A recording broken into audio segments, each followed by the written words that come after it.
ერქმა უწმინდესმა და უნეტარესმა ილია მეორემ სიონის საპატრიარქო ტაძარში წმინდა ამბროსი აღმსარებლის საფლავთან პარაკლისი აღავლინა. ზუსტად 150 წლის წინ მარტვილის რაიონის სოფელ ინჩხურში საქართველოს მომავალი კათოლიკოს პატრიარქი დაიბადა.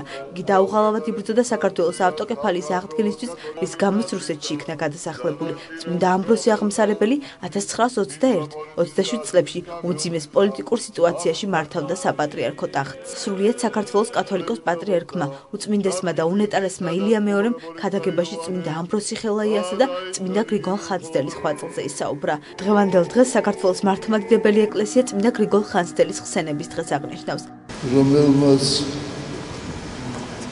დიდი გავლენა იქონია საქართველოს ეკლესიაზე, სულიერ ცხოვრებაზე, მონასტრული მოღვაწეობის მსვლელობაზე. და დღეს არის სრულდება 150 წელი დაბადებიდან უწმინდესისა და უნეტარესის წმინდა კათოლიკოს პატრიარქის წმინდა ამბროსის ხელაიასი. მე მინდა რამდენიმე სტრიქი, რამდენიმე მომენტი გაგახსენოთ წმინდა ამბროსის ცხოვრებიდან. ეს მე მაქვს მოსმენილი უწმინდესი და უნეტარესი ეფრემ მეორისაგან, რომელიც იყო დივანი ამბროსი ხელაიასი. უპირველეს ყოვლისა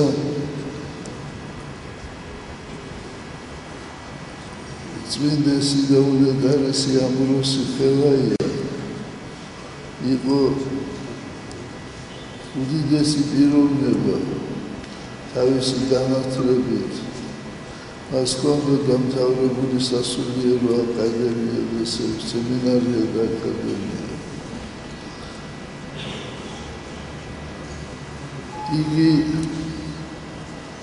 გამოირჩეოდა თავისი სულიერობით და ლეონიდეს შემდეგ იყო არჩეული კათოლიკოს პატრიარქი.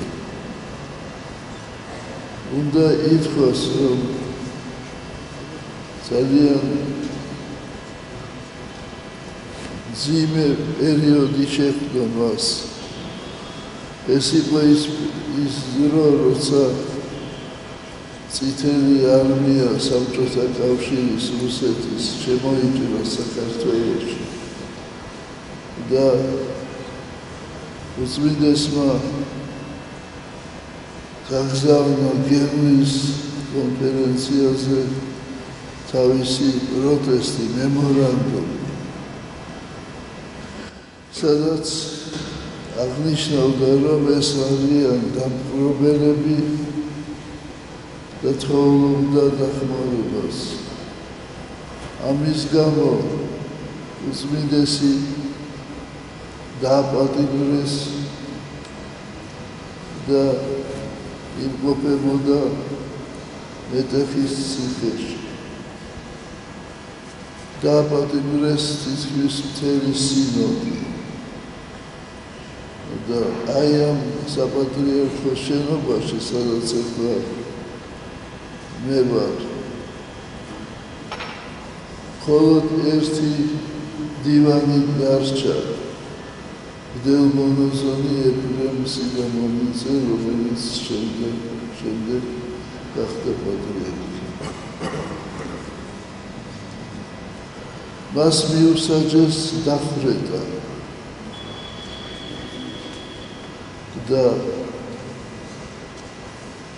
მას მისცეს უკანასკნელი სიტყვა.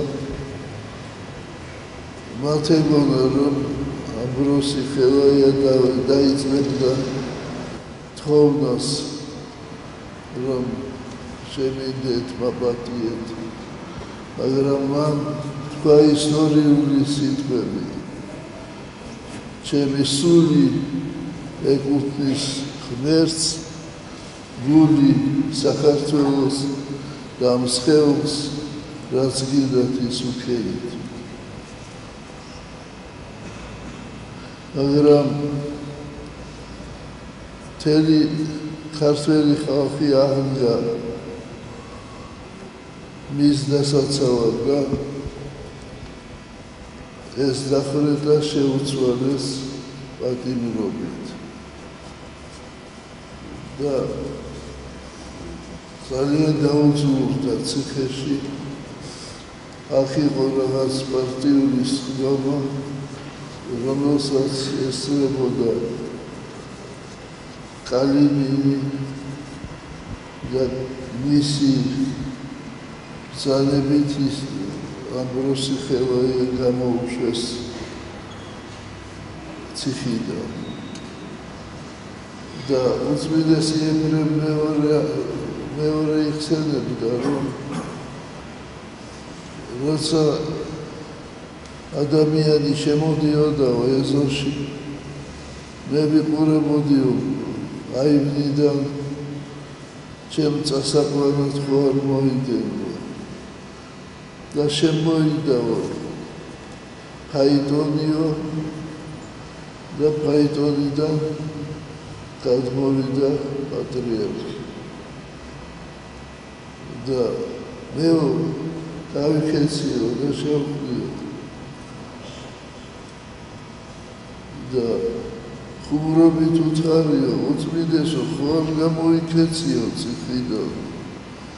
არაო, მეც არ ვიცი, რატომ გამომიშვესო და მოიყვანეს ეს ფაიტონი და წადის სახლში. იმდენად დაუძულებული იყო უწმიდესი, რომ წირვა ლოცვა ვერ შეეძლო. მერე ძალიან სთხოვეს მორწმუნეებმა, რომ აი მარტო ჯვარი გადასახეო სიონში აღსავლის კარიდან ხალხმა დაგინახოს. აი მოიყვანეს აქ და გადასახა ჯვარი და დაკარგება და დაეცა. მთელი ხალხი დაჩოქილი იყო და ტიროდა.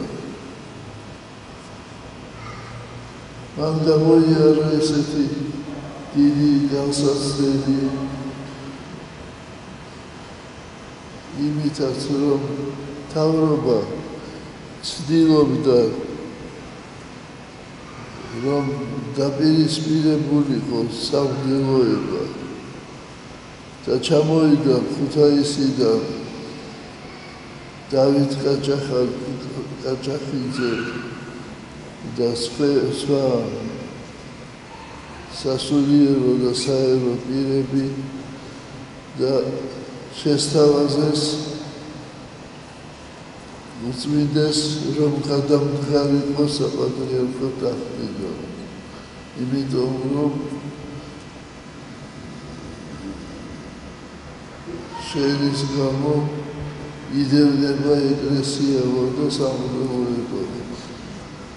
ეს დაუძულებული ადამიანი ისმენდა ამას ყველაფერს და თითქმის დაეთანხმა იმათ და უთხრა, რომ ხვალ მოიტანეთო ჩემი გადადგომის ტექსტიო და ხელს მოვაწევო. და უწმინდეს ეფრემს ახალგაზრდა მოძღვარი იყო მღვდელმოწმე. უთქვამს, რომ უწმინდესო, არავით არ შეგვიძლია თქვენ არ გაქვთ უფლებაო გადაიდგეთო. თქვენ მარტო ქუთაისის არჩეული ხო არ ხართო. თქვენ ხართ არჩეული მთელი საქართველოს. და ეს იქნება ღალატიო ჩვენი ერისა და ეკლესიისაო, თქვენ გადადგებითო და აი ესე დააყაბულა უწმინდესი და უწმინდესი ეფრემი ამბობდა, რომ მე მოვამზადე ონის ჯოხიო, ესეთი ჭუჭყიანი ჩხვრითავო და რომ შემოვიდენო ის მიტროპოლიტი კაჭახიძე დავსვიო სავარძელშიო როგორც მდელმთავარი და სხვებს დაუწყეცემაო არ ხრწვენიან თო ასეთი დაუზურებული პატრიარქიაო და თქვენ ასეთ რამეს დავაზობთ და გამყარე სახლიდან და დიდხანს აღარ იცოცხლა უწმინდესმა და გარდაიცვალა. წმინდა ამბროსი აღმსარებელი საქართველოს მართლმადიდებელმა ეკლესიამ 1995 წელს წმინდანად შერაცხა.